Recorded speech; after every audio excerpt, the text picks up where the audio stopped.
As-tu déjà remarqué si ton annulaire est plus long que ton index? Ce n'est pas un simple hasard. Dans les anciennes traditions, cette particularité était perçue comme un signe spécial, une marque spirituelle que l'âme reçoit avant de naître. On croyait que ceux qui la possédaient n'étaient pas venus au monde pour vivre une vie ordinaire, mais portaient en eux un engagement ou une promesse oubliée, faite par leur âme. Cette marque dans ta main est là depuis toujours, attendant d'être reconnue. Rien dans ta vie n'est dû au hasard, ni les pertes que tu as traversées, ni les épreuves que tu as affrontées, ni cette intuition profonde que peu comprennent. Si tu prêtes attention à ce message, tu comprendras non seulement pourquoi ton chemin a été différent, mais aussi quels sont les devoirs non résolus de ton âme. Souvent, nous vivons tellement tournés vers l'extérieur que nous oublions de regarder les choses simples en nous. Tes mains, par exemple, que tu utilises chaque jour pour tenir ton téléphone, travailler, ouvrir ou fermer des portes, ou te hâter dans tes activités. Mais quand les as-tu observées avec attention pour la dernière fois? Non pas pour les juger, ni pour évaluer leur apparence, mais pour les écouter. Le corps parle, et les mains, plus que toute autre partie, murmurent des secrets que l'esprit a oubliés. Réfléchis. Combien de fois utilises-tu tes mains sans penser à tout ce qu'elles ont touché? Combien de personnes ont-elles aidé ou laissé partir? Dans quel moment ont-elles tremblé ou se sont-elles accrochées avec force? Tes mains portent des histoires plus profondes que n'importe quel réseau social, album ou souvenir. Apprendre à les voir vraiment peut t'aider à retrouver des mémoires que tu ignorais avoir perdues. Dans de nombreuses cultures ancestrales, le corps était considéré comme une carte sacrée, où chaque ligne, grain de beauté ou symétrie était une note laissée par l'âme avant de venir au monde. Parmi tous les signes physiques, un en particulier a souvent été négligé, l'annulaire. Bien qu'il soit couramment associé à l'amour, aux alliances et à l'engagement, dans la sagesse ancienne, ce doigt représentait un lien silencieux avec les vies antérieures. Quand l'annulaire est plus long que l'index, les sages interprétaient que cette personne n'en était pas à sa première vie. Son âme portait des dettes ou des pactes non achevés, des actions passées qui résonnaient encore dans le présent. Ce n'était pas vu comme un défaut ni une anomalie, mais comme un signe qui n'apparaît que chez ceux qui ont vécu avec intensité et qui ont encore une mission importante à accomplir. Tout le monde ne porte pas cette marque, et elle ne se manifeste pas sans raison. Les anciens maîtres enseignaient que ceux qui naissent avec ce signe sont des âmes qui ont semé le bien en silence, qui ont choisi d'aider sans rien attendre en retour dans d'autres vies. Mais ce sont aussi des êtres porteurs de promesses non tenues, de cycles inachevés et d'une flamme intérieure qui ne s'est pas encore éteinte. Lorsqu'ils reviennent dans ce monde, le corps laisse fidèlement cette trace sur l'annulaire, leur rappelant le chemin à suivre. C'est comme un doux rappel. N'oublie pas qui tu es, ni la raison pour laquelle tu es revenu dans cette vie. Je me souviens d'un garçon dans mon enfance devenu orphelin très tôt.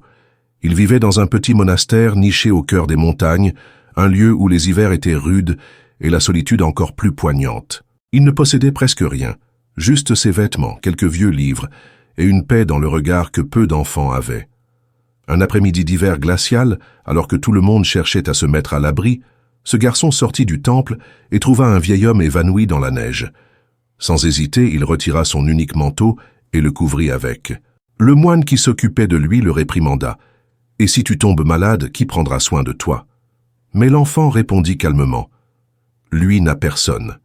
Moi, j'ai au moins un endroit où me protéger. » Les années passèrent, et ce garçon devint un homme au grand cœur, bien que la vie ne l'ait pas épargné. Il enchaîna les emplois précaires et les difficultés, jusqu'au jour où, adulte, il s'effondra devant une gare, victime d'une crise de santé. Un inconnu accourut, l'amena à l'hôpital, régla ses frais et lui offrit un poste d'aide-soignant dans un service de soins palliatifs. Cet homme était le fils du vieillard sauvé autrefois dans la neige. Bien qu'il n'ait jamais connu toute l'histoire, ce fils ressentit en voyant l'homme à terre qu'il devait l'aider sans trop savoir pourquoi. Quand il me raconta cela, je vis quelque chose dans ses mains que je ne pouvais ignorer. Son annulaire était plus long que son index. Il sourit comme s'il comprenait le sens caché de ce signe et me dit « Peut-être que mes mains n'ont pas été faites pour saisir des objets, mais pour retenir des souvenirs invisibles. » Histoire numéro 2. La femme qui est tombée et a fleuri dans le temple. À une autre période de ma vie, j'ai rencontré une femme âgée qui vivait dans un petit temple caché parmi les arbres. Chaque jour, elle cuisinait pour les moines et nettoyait chaque recoin avec soin, ramassant les feuilles tombées comme on caresse des souvenirs passés. Elle parlait peu, et en réalité, personne ne semblait vraiment connaître son histoire. Un soir, alors qu'elle préparait du riz, je me suis approché pour lui demander pourquoi elle ne vivait pas avec ses enfants et ce qui la poussait à choisir un lieu si isolé, loin du tumulte du monde. Elle m'a répondu avec un sourire paisible. « Mes enfants vont bien, ils n'ont pas besoin de moi. Mais ici, en cuisinant pour un moine, je sens que mon cœur se calme et que je me retrouve. » Avec le temps, j'ai découvert la vérité sur elle. Elle avait été professeure d'université, avec une vie stable et une carrière respectée. Pourtant, après une trahison dans son milieu professionnel, elle perdit tout. On l'a discréditée, mise à l'écart, et en quelques mois, elle est passée de donner des conférences à chercher refuge dans la spiritualité. Beaucoup l'auraient vue comme une femme brisée, mais elle a trouvé dans la simplicité son chemin de retour. Elle n'a pas cherché à se venger ni à retrouver son prestige. Elle s'est simplement consacrée à servir en silence, avec dévouement et un amour sincère. Lorsqu'elle finit de s'essuyer les mains après avoir cuisiné, je le vis clairement. Son annulaire était lui aussi plus long que son index. En voyant mon regard sur ses mains, comme si elle lisait mes pensées, elle me dit « Peut-être que ce doigt ne pointe pas vers l'extérieur, mais vers notre intérieur. C'est la Siwetama, leçon spirituelle universelle, ce que le corps se souvient. Peut-être que toi aussi, tu as ressenti ce vide inattendu, cette intuition inexplicable, ce sentiment que tu es ici pour une mission plus grande, même si tu ne sais pas encore laquelle. Ce qui est fascinant, c'est que pendant que l'esprit oublie, le corps conserve des souvenirs. Parfois, dans des endroits aussi simples que tes propres mains, on trouve des indices, des fragments ou des traces de l'histoire que ton âme n'a pas encore effacées. Les anciens enseignements bouddhistes parlaient des 3 vies du karma, le passé, le présent et le futur. On disait que l'âme portait en elle des leçons inachevées, qu'elle transmettait d'une vie à l'autre, jusqu'à les compléter. Pourtant, ces leçons ne sont pas toujours clairement rappelées.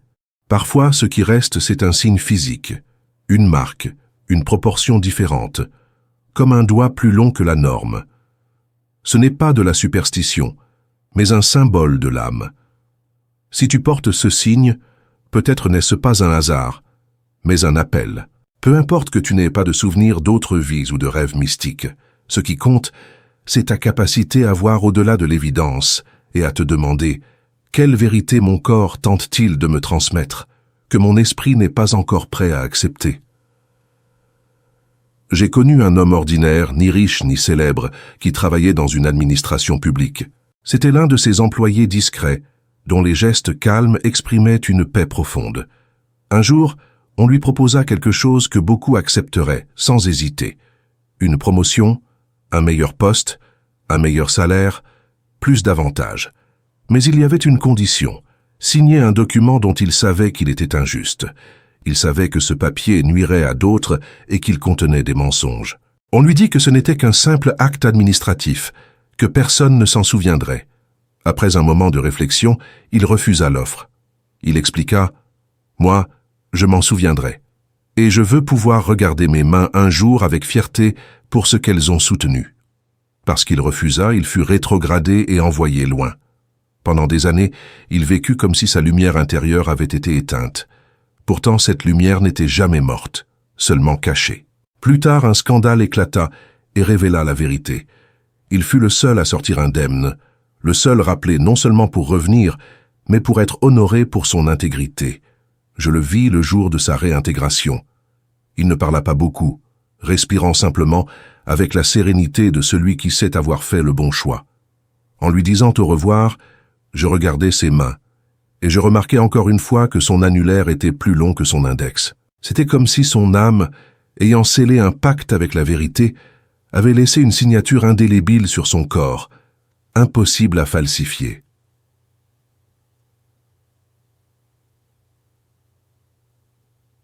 Toutes les épreuves que traverse l'âme ne sont pas spectaculaires ni visibles. Parfois, il n'y a ni témoin, ni caméra, ni personne pour regarder. Il n'y a que toi, seul face à une décision qui semble minime, mais qui peut tout changer. Tu peux répondre par la colère ou par la paix, dire la vérité ou te taire, aider ou faire semblant de ne rien voir. Ce sont ces petites décisions qui, avec le temps, façonnent le véritable visage de ton karma. Les sages d'autrefois ne mesuraient pas la vertu selon les actes publics, mais selon ce que tu étais capable de soutenir dans l'obscurité, là où personne n'applaudit et où seule l'âme sait et se tait. C'est là que le destin se signe, non avec de l'encre, mais avec l'intention, à chaque choix honnête, à chaque impulsion transformée en conscience. Ce qui est étrange, c'est que beaucoup de ces décisions ne s'effacent pas, mais restent inscrites, non dans la mémoire, mais dans le corps, dans tes gestes, dans ta façon de regarder ou de toucher. Peut-être est-ce pour cela qu'existent des signes qu'on ne peut pas cacher, comme un doigt, qui, sans que tu comprennes, te murmure depuis toujours « Tu es venu pour te souvenir, tu es venu pour choisir ». Histoire L4. L'homme sauvé par un enfant qui l'avait aidé sans le savoir. J'ai rencontré un homme âgé, de plus de 60 ans, qui avait eu une vie relativement stable, jusqu'à ce qu'une crise le frappe de plein fouet. Il perdit son entreprise, son foyer, et sa famille se dispersa. En quelques mois, il se retrouva errant dans la ville comme un étranger, sans but, sans espoir. Un soir, le ventre vide et l'âme encore plus, il s'effondra devant un ancien temple. Il pensa que ce serait sa fin, mais quelqu'un le vit. Un vieux moine, calme et compatissant, sortit pour l'aider. Il le releva, l'amena à l'intérieur, lui offrit de la nourriture, un lit, et peu à peu le guida vers une vie plus simple, plus silencieuse, mais d'une certaine manière plus pleine. L'homme se mit à fabriquer de l'encens, balayer, nettoyer le temple, sans se rendre compte de la transformation que cela opérait en lui.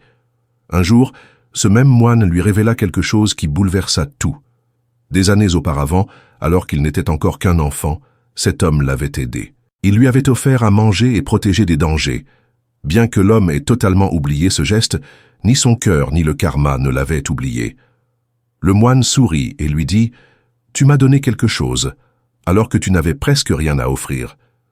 Aujourd'hui, je ne fais que te rendre ce que tu as semé. » L'homme resta sans voix. Il regarda ses mains ouvertes et tremblantes et remarqua quelque chose qu'il n'avait jamais vraiment observé auparavant. Son annulaire était plus long que son index. Il soupira profondément et murmura « Peut-être que je n'ai jamais été vraiment seul. J'avais simplement oublié que la lumière sait attendre. Beaucoup pensent que les bénédictions doivent arriver avec bruit, applaudissements ou miracles visibles. Mais le karma pur n'a pas besoin de spectacle. Il se manifeste comme un souffle léger, une main tendue au moment exact, un toit quand tu croyais qu'il n'y avait plus de ciel. Les bénédictions les plus profondes ne glorifient pas l'extérieur, elles restaurent la foi intérieure. Cela arrive encore et encore dans la vie de ceux qui portent certaines marques sur leur corps, comme cet annulaire plus long que l'index. Ce n'est ni de la magie, ni de la superstition, mais une loi invisible qui dépasse la logique, mais jamais le cœur. Le plus beau, c'est que la bénédiction qui te sauve aujourd'hui ne vient peut-être pas de ce que tu as fait hier, mais d'un acte semé il y a longtemps, quand personne ne regardait, et que même toi ne savais pas que tu plantais quelque chose d'éternel. C'est pourquoi il ne faut jamais sous-estimer un acte de bonté, un geste ou un mot offert avec l'âme. La vie ne répond pas toujours tout de suite, mais elle n'oublie jamais.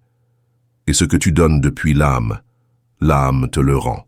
Dans notre culture, on valorise ceux qui montent, qui atteignent des objectifs, qui gagnent. Mais il y a quelque chose de plus difficile et de plus sage. Savoir quand s'arrêter. J'ai connu un homme qui l'a compris. Il était allé très loin, fonctionnaire respecté, aimé du peuple, écouté des puissants. Il aurait pu aller plus haut encore, mais un jour, après une affaire difficile, il demanda à partir. On lui dit qu'il était fou, qu'il ne faisait que commencer son ascension et qu'il avait encore tant à gagner. Il sourit et répondit « J'ai déjà gravi ce que j'avais à gravir. Maintenant, je veux garder mes pieds, pas les perdre au sommet. » Il partit vivre dans un petit village, cultiva un jardin, lisait et aidait ses voisins. Beaucoup pensèrent qu'il avait abandonné, mais ce n'était pas le cas. Il avait compris que toute ascension n'est pas un succès et que tout retrait n'est pas un échec. Parfois, partir à temps est l'acte le plus courageux qu'une âme puisse accomplir. Peut-être est-ce pour cela que ceux qui ont l'annulaire plus long que l'index ressentent ces choses plus vite. Ils savent qu'ils n'ont rien à prouver, que leur but n'est pas de briller vers l'extérieur, mais d'allumer une lumière intérieure. Et quand ils le comprennent, ils ne fuient pas, ils reviennent. Mais cette fois, les yeux grands ouverts. Maintenant que tu as tout entendu, peut-être peux-tu regarder autrement ce qui te semblait insignifiant. Un simple doigt, une histoire, une décision prise en silence.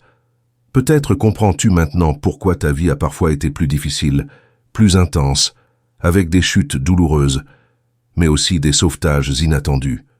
Il y a des âmes qui ne viennent pas dans cette vie pour simplement se laisser porter, mais pour fermer des cycles, tenir des promesses et se souvenir d'engagements pris avant de naître. Si tu portes ce signe sur ton corps, ou si ces mots ont résonné en toi comme si tu les connaissais déjà, il se peut que tu fasses partie de ces âmes-là. Des âmes qui ont donné sans rien attendre, qui ont perdu sans se rendre, qui sont tombées mais se sont relevées avec plus de compassion. Nous avons appris que le corps ne ment jamais, que les mains ne servent pas seulement à toucher, mais qu'elles gardent aussi la mémoire, l'histoire et la direction, que les petites décisions sincères sont des portes qui peuvent ouvrir des destins entiers, que la bonté peut mettre du temps à revenir, mais qu'elle revient toujours, et que bien souvent, la bénédiction arrive en silence, juste au moment où tu n'as plus la force de la demander. Nous avons aussi compris que savoir se retirer n'est pas abandonner, mais s'éveiller. Car au fond, peu importe jusqu'où tu as grimpé, ce qui compte, c'est ce que tu as compris. Si cette vidéo a éveillé quelque chose en toi, ce n'est pas à cause de mes mots, mais parce que ton âme le savait déjà. Je ne te demande pas de croire tout ce que tu as entendu, juste d'observer avec un peu plus d'attention. Parfois, le corps exprime ce que l'esprit n'ose pas comprendre. Et dans ces signes silencieux, comme la forme de tes doigts, il y a plus que de la génétique.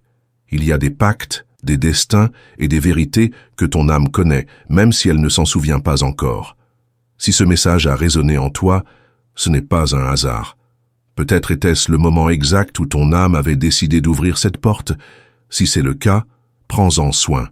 Écoute-la et honore cette mémoire qui vient de quelque chose de plus profond, de plus ancien, de plus vrai.